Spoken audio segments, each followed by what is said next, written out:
Армысыздар, қымбатты көрермендер, біздің студиямызда қонақта Тараз мемлекеттік университетінің ғылыми жұмыстар жөніндегі проректоры және профессор, Қазақстан Республикасының еңбек сіңірген өнертапқыш ағамыз келіп отыр, яғни Сейітхан Қойбақов ағамыз. Қош келдіңіз аға. Таңертеңгілік көңіл күйіңіз қалай? Өте жақсы. Жақсы. Енді аға, өзіңіз айтыңызшы, өнертапқыш ретінде қай уақыттан бері танылып келе жатсыз? Қашаннан бері айналысып келе жатсыз? Енді бұл өнертапқыш байланысып жатқаныма біраз уақыт болды. Институт бітіргеннен кейін осы Жамбыл керемет құрылыс институтын 80-ші жылы Павлодарға жіберген, ғылыми зерттеу институтына қызмет істеп, жүріп аспирантураға түсіп, енді ғылым болғасын бұл ғылыми еңбеккерлердің ішіндегі көрсеткіштерінің бірі болып, алдың қатардағы бір көрсеткіш ол жаңағы патент алу, өнертапқышпен айналысу. Соты жылдардан бастап айналыстым, бірақ та бірінші патентімді 1990 жылы алдым. Кандидатский қорғағаннан кейін ол Совет одағы кезінде, ол кезде патентті Москвадан беретін, жалпы 2-3 патент сол көздерден алдым. Одан кейін бергі қайттан өзім бітірген жеріме жоғарғы оқу орнына қайтып келіп, содан қарата жалғастырып жатырмын. Қазір сол 40-тан аса патенттерім бар. Негізгі ол саласы, өзім жаңа гидротехника саласының мамандығы болғасын, сол салада гидротехникаға байланысты, гидротехникалық құрылымға байланысты, гидротехникалық құрылымдың қауіпсіздігіне байланысты жаңағы. Негізгі осы бағытта. Басты бағыттар ғылыми жұмыстармен айналысасыз.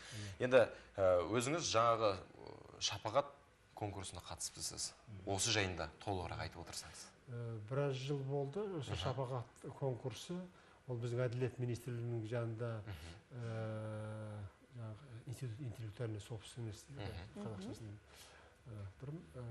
сол институттың ұйымдастыруымен жылда бізде 26 сәуір күні халықаралық өнертапқыш күні деген бар, ол бүкіл дүние жүзінде соны белгіленген күн ғой арнайы. Сол күнге қарсы жаңағыдай шапағат конкурс ұйымдастырылады. Бұл жаңағы осы ғалымдарды ынталандыру үшін ол жерде бірнеше номинация бар. Оның ішінде жаңағыдай жыл өнертапқышы деген, әйел өнертапқыш деген, жас өнертапқыш, ең жас өнертапқыш деген, ең самый активный, сосын жастарын деген осындай номинациялар бар. Сол әрқайсысына жыл сайын соның конкурстың негізінде жаңағы ішіндегі жеңімпаздар анықталады. Осы конкурстың аясында тағы да жылда соңғы жылдардан бері жаңағы ең үздік жаңағы өнертапқыштар, оның ішіндегі ең жаңағы экономикамызға тиімді, одан кейін ең жаңағыдай өндіріске енгізіліп жатқан өнертапқыш иелеріне тағы да арнайы комиссия қарап, жаңағы құрметті атақ береді. Қазақстан Республикасының еңбек сіңірген өнертапқыш деген, мен соның біреуін 14 жылы Астанада экономикалық жаңағы үлкен жиналыс болды. Шара өтті. Форумда соның аясында шақырып тапсырды. Енді қазіргі уақытта Мұхаммед Хайдар Дулати атындағы Тараз мемлекеттік университетінде қызмет атқарудасыз, проректор қызметінде. Жастардың, студенттердің ғылыми жұмыстармен айналысуға деген құлшынысы қалай? Көбінесе қандай тақырыптарды алып жатады? Енді мен ғылыми саласындағы проректор болғандықтан тікелей өзім осы жұмыстарды басқарам.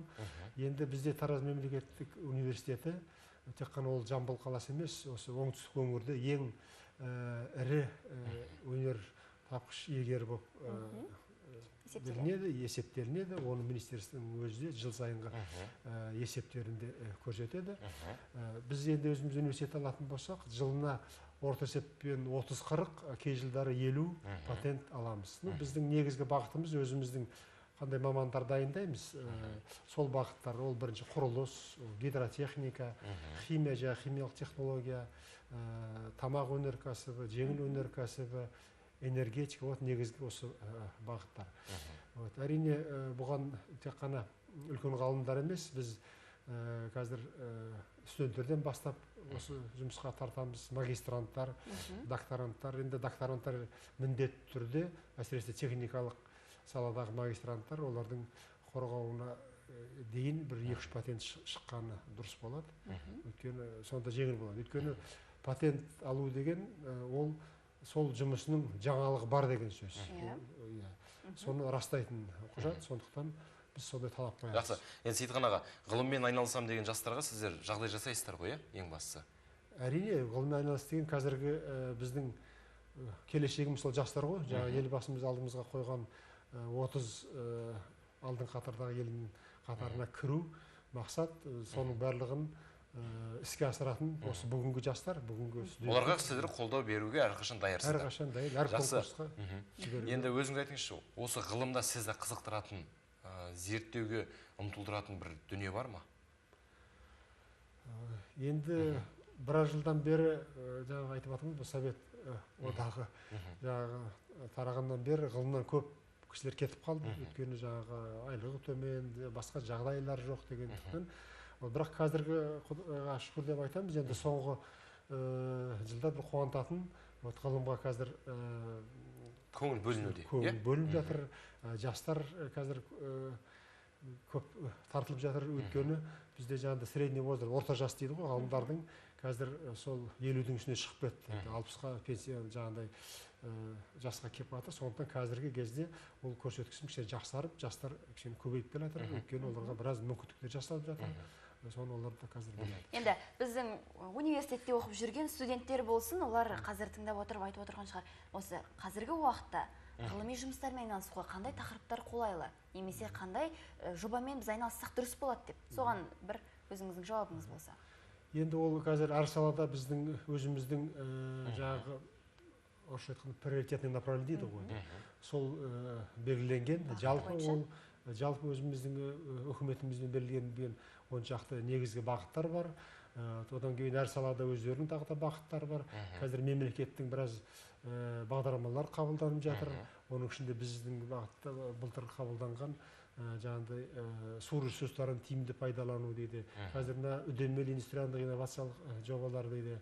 Сосын ең кезде қазір мына экспоға байланысты біздің мына табиғи күштерді, табиғи жаңалықтарды, ресурстарды тиімді пайдаланып, сол жаңағы күн энергиясын, жел энергиясын, мына біз таудың жасыл энергия деп жатады. Жасыл энергия сол ең қазіргі бүгінгі күнгі тиімді жобалардың бірі болды. Сейітхан аға, енді шапағат бұл республикалық деңгейдегі конкурс қой. Бұған сіз қандай жобаңызды ұсындыңыз?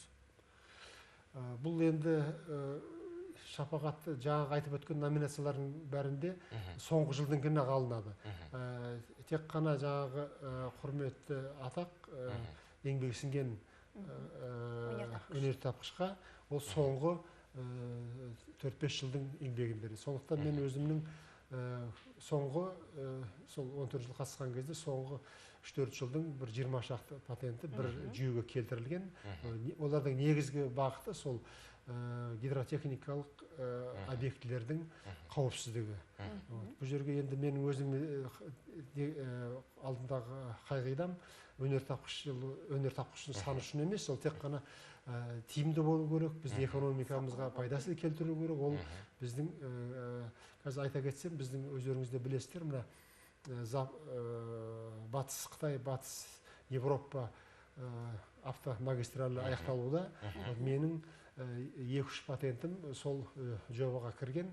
Ол жаңағы гидротехникалық құрылымдардың қысқы кезде қар мен көмілуден қауіпсіздігін зерттей отырып, сонда ой келді, неге оны жолға қолданбаға, темір жол, автомобиль жолдарына сөйтіп соны жалпы қазір строительный норма дейміз, құрылыс норма ережелеріне енгізіліп, сол арқылы бірнеше учаскелерінде, соның ішінде мен өзім туған жерім Жуанның өңірінде борасын қар көшкі несі